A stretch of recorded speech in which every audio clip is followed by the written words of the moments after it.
Brazil's worst ever recession on record appears to finally be over. The GDP of the scandal-plagued country rose 1% in the first quarter of this year compared to the previous quarter. That is far from robust, but it is good enough to put the country back on a path to growth after 8 consecutive quarters of contraction.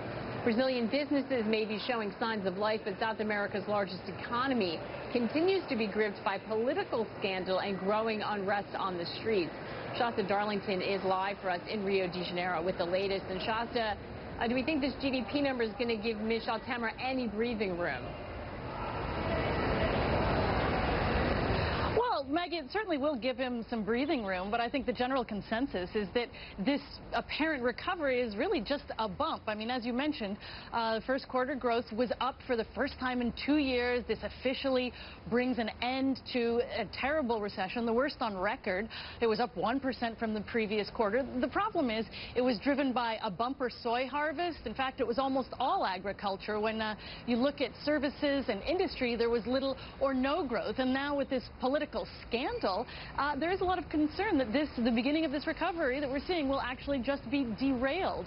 The Supreme Court has announced it's investigating President Michel Temer for alleged corruption, for bribes.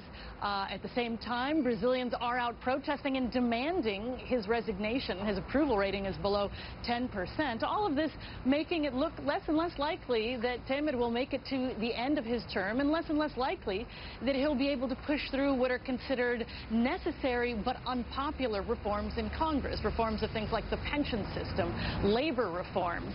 And while we have seen this little rebound, there are other big problems. Unemployment is still near record highs with 14 million people out of jobs.